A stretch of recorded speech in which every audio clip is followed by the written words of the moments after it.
ایشور نے میرے لیے آسانی پیدا کر دی کیونکہ ہم جو نسل ہیں جو کشور اور فہمیدہ کے فوراً بعد آئے تو ہمارے سامنے ایک راستہ تو بنا ہوا تھا لیکن بہت سے رویے ہماری سمجھ میں نہیں آ رہے تھے. ہم یہ سوچ رہے تھے کہ کشور نے یا فہمیدہ نے کون سا ایسا جرم کر دیا ہے کہ جدھر بھی دیکھو ادھر ان کا نام لو تو گالیاں، نظر ڈالو تو پتھر نظر آتے ہیں. اور خود میں نادانستہ طور پر وہ کچھ لکھ رہی تھی جو ان سے قریب کی شاعری تھی. مثلاً سن 1975 میں یہاں پر خواتین کا عالمی سال پہلی مرتبہ منایا گیا تھا پاکستان میں.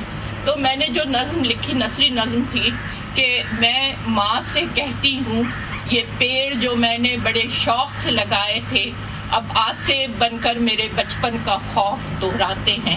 وہ ہنستی ہے اور کہتی ہے میری گود تمہارے لیے بہت چھوٹی ہے. پھر میں آنکھوں کا ہراس چھپانے کے لیے اخبار سامنے کر لیتی ہوں اور اس کی ڈھونڈتی نگاہیں ویتنام کی تصویروں میں الجھ جاتی ہے. وہ دھیرے سے کہتی ہے جنگ سے اغوا تک کی خبروں میں کیا تم نے کوئی امن کا اشتہار بھی ڈھونڈا. میں تمہیں تمہارے باپ کے خلاف بولتے دیکھ کر بہت خوش ہوئی کہ اب میں تمہاری پناہ میں آنا چاہتی ہوں. یہ 20 سال کی تھی میں جب میں نے ماں کو لکھا تھا کہ وہ بیٹی کی پناہ میں آنا چاہتی ہے. پھر میں نے دھیرے دھیرے یہ سوچا جو لٹریچر میں نے رویہ دیکھا مرد ناقدین کا اور جو تعصب میں نے دیکھا اور جو ان کی سرپرستی کے انداز دیکھے اور جن ناانصافیوں کا ہمیں سامنا کرنا پڑا اس سرپرستی کو رد کر کے، تو میں نے یہ سوچا کہ میں اپنی ماں کی پناہ گاہ مجھے بننا ہے اور مجھے ان کو علم کی مار مارنی ہے. کیونکہ اب تک جو تاریخ لکھی جا رہی ہے وہ مرد لکھتے رہے ہیں، جو تنقید لکھی گئی ہے وہ مرد لکھتے رہے ہیں اور انہوں نے تاریخ سے بھی عورت کو غائب رکھا ہے، تنقید سے بھی غائب رکھا ہے اور ہمیں یہ مشورے دیتے ہیں کہ ایسا لکھو اور ایسا نہ لکھو، یوں لکھو اور یوں نہ لکھو. فہمیدہ بیٹھی ہوتی، کشور بیٹھی ہوتی تو کہا جاتا کہ فلاں بہت اچھا لکھ رہی ہے، شکر ہے کہ وہ ویسا نہیں لکھ رہی ہے جیسے ہماری کچھ خواتین کا کچھ تکلف کر جاتے، نام نہ لیتے اور کچھ نام لے لیتے. اور وہ فہمیدہ، کشور، زاہدہ، ہر وہ خاتون جو ذہانت سے لکھ رہی تھی وہ ان کے نزدیک وہ سب کچھ کر رہی تھی جو اسے نہیں کرنا چاہیے. ان کے ہڈن سماجی ایجنڈا جو مفروضات پہ تھا ان مفروضوں کی جو مستحکم نہیں کر رہی تھی تحریروں سے وہ ان کے لیے قابل قبول نہیں تھی. اور انہوں نے بالکل کہا، صحیح کہا. پھر میں نے فیمنسٹ تنقید پہ کام کرنا شروع کیا اور میں نے یہ بتایا کہ ہر وہ تحریر جو عورت لکھ رہی ہے وہ فیمنسٹ نہیں ہے. وہ اگر فیمنزم کو قبول بھی کرتے تھے تو وہ جو ان کے ایجنڈے کا ساتھ دے سکے. مثلاً پروین نے اچھی شاعری بھی کی ہے، اس کے ایسے شعر بھی ہیں جو بہت اچھا حوالہ بن سکتے ہیں، لیکن پڑھے وہی جاتے تھے کہ وہ جہاں بھی گیا لوٹا تو میرے پاس آیا. بس یہی بات ہے اچھی میرے ہر جائی کی. یا میں اپنے ہاتھ سے اس کی دلہن سجاؤں گی تو میں کہتی تھی میں تو اس کو مار آؤں گی. تو میں نے تو کہیں نہیں کہا کہ میں ایسا کوئی کام کر کے دکھاؤں گی. عورت کا وقار، عورت کی انا اور عورت کا اپنی سوچ، عورت کا اپنا اظہار، عورت کی اپنی کیفیات جہاں جہاں آتی وہاں وہاں وہ کرٹیسزم کا اور بہت ہی غلط کرٹیسزم کا حوالہ بنتے. تاریخ کی جہاں تک بات ہے، میں اب آپ کو زیادہ نثر میں بور نہیں کروں گی، میں آپ کو چند اشعار سناؤں گی اور آپ یہ سنیے کہ یہ 100 سال پرانی شاعری ہے. اور آپ یہ دیکھیے کہ کتنی تازہ ہے. میں نے مانا کہ یہ علامہ اقبال کے شکوے کے طرز پہ لکھی ہوئی 60 بند کا مسدس ہے جو شکوہ تھا ایک عورت کو جو 1975 میں اس نے لکھا اور پھر اس کو چھپوا کے یہیں 1875 میں 1815 میں اس نے لکھا، 1915 میں اس نے لکھا،